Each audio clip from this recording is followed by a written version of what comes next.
सासू माँ बहुत खूब, बेटियों की वाहवाही बहू की जगह साई। मम्मी जी, आपको जो भी कहना है घर में सबके सामने कहिए, उन सबको भी पता चले मेरे इतना करने के बावजूद अपनी दोस्त से बुराई करती हैं।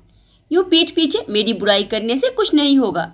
अचानक से अपनी बहू तुलिका को सामने देखकर ललिता जी सकपका गई और बोली, अच्छा तो तुम छुप छुप कर हमारी बातें सुनती हो। मुझे आपकी तरह कान लगाकर बातें सुनने की आदत नहीं है और ना ही पीठ पीछे बुराई करने की। मुझे जो भी कहना होता है मुंह पर कहती हूँ।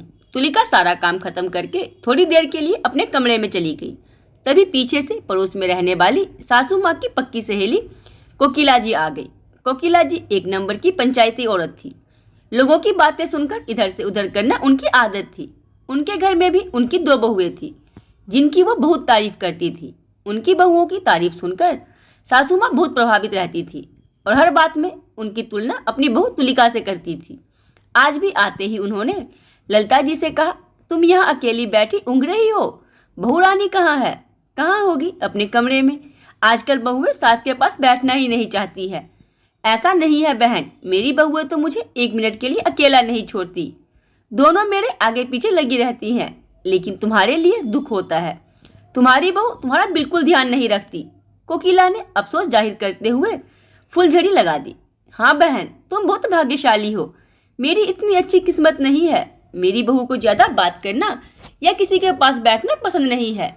काम खत्म होते ही बच्चों को लेकर बैठ जाती है या फिर फोन पर अपने मायके वालों से बात करने लगती है। मैं यहाँ अकेली पड़ी रहती हूँ। उसे कोई लेना देना नहीं रहता कि मैं बीमार हूँ या मुझे क्या चाहिए। ये तो भगवान भला करे। जो मेरी बेटियां हैं जो फोन पर मेरा हालचाल लेती रहती है। किसी ने सच ही कहा है, जो बेटियां कर सकती है वो बहू कभी नहीं कर सकती। ललिता जी ने अपनी सहेली कोकिला से बेहद अफसोसजनक शब्दों में कहा और सर पर हाथ रखकर बैठ गई। इत्तेफाक से तुलिका उसी समय उनके कमरे में उनके तह किए हुए कपड़े रखने आ गई और उसने उनकी बातें सुन ली।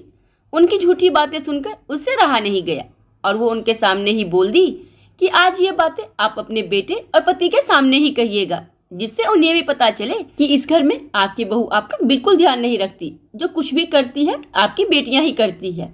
आपको अपनी सहेली की बहुएं बहुत अच्छी लगती हैं और आप हमेशा उनसे मेरी तुलना करती रहती है। आंटी जी, जरा अपने मुंह से बता दीजिए कि आपकी बहुएं आपकी कितनी चिंता करती है। एक नौकरानी से बदतर स्थिति है आपकी। आपके घर में आपकी बहुएं आपसे घर का हर काम करवाती हैं और बदले में आपको दुत्कार मिलती है। आपके बेटे और पोते पोतियां भी उनके ही नक्शे कदम पर चलते हैं। उस दिन मैंने अपनी आंखों से देखा जब आपकी बहू आपको खाने के लिए लताड़ रही थी, क्योंकि आपने उस दिन कचौड़ियां बनाने की फरमाइश कर दी थी। आपसे अपनी सहेली का सुख देखा नहीं गया और आप यहाँ रोज उनका घर फोड़ने चली आती हैं। ये सुनते ही कोकिला जी का मुंह उतर गया और कहने लगी, हाँ ललिता, तेरी बहू बेटा पोते पोती सब बहुत अच्छे हैं। ऐसा सुख तो आज के समय में बड़े भाग्यशाली लोगों को नसीब होता है, सबको नहीं।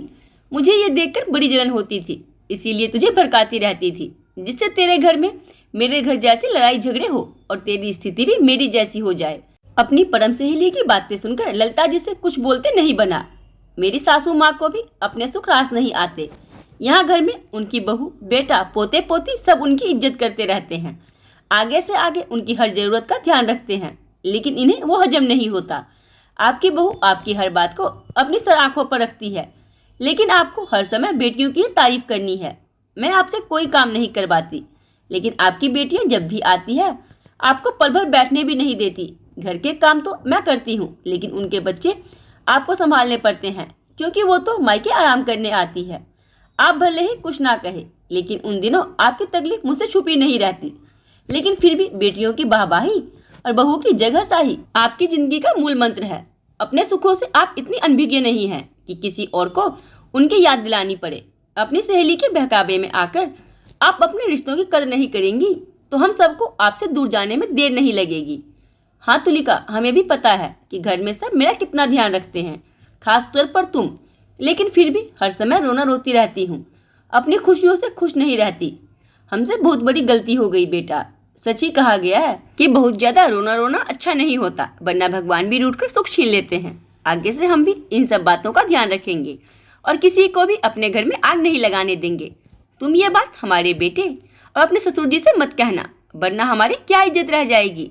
ये कहते हुए ललिता जी अपराध बोध से भर गई।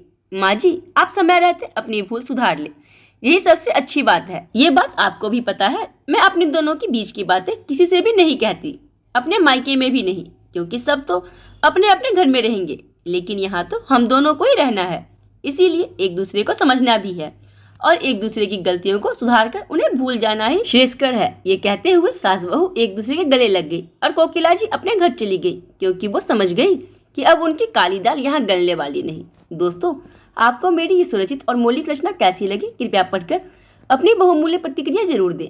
आपकी प्रतिक्रिया मेरे लिए बहुत महत्वपूर्ण है। ये सिर्फ मेरे अपने विचार हैं, मेरा मकसद किसी की भावनाओं को ठेस पहुंचाना बिल्कुल नहीं है। तो आप लोग अपने मुझे कमेंट बॉक्स जरूर दें और कहानी पसंद आई हो तो लाइक, शेयर एंड सब्सक्राइब करना ना भूलें।